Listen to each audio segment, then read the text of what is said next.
Проект "Училище за всички" представя интервю по темата "Моите корени и културното многообразие около мен". От кога започват ромските сватби и до кога свършват? Колко дни? Колко дни? Като почваш? Петък, събота, неделя до понеделник. Петък блага рекия.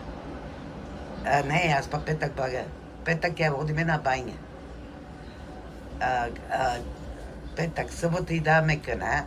А защо водите на баня? Трябва на баня да водиме. Преди години на баня са водили булките с музика, с хора много и отиваме обща баня.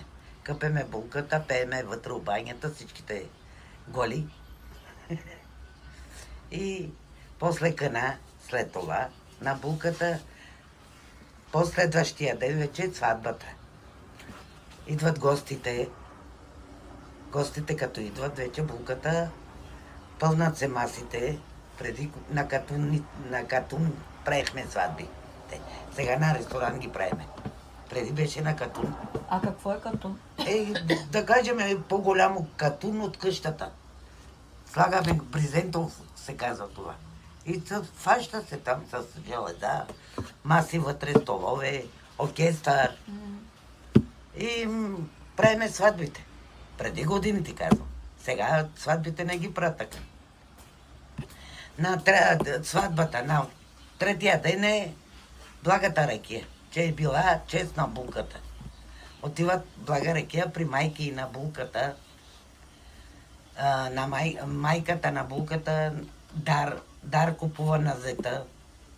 От чорапите до гащите, до всичко, до маратонките. Облича го.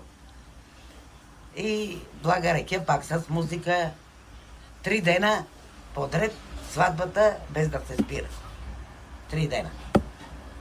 А сега няма 3 дена, сега по 1 ден.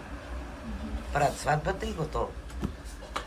А годеж преди това има ли? Има преди по сватбата има годеж.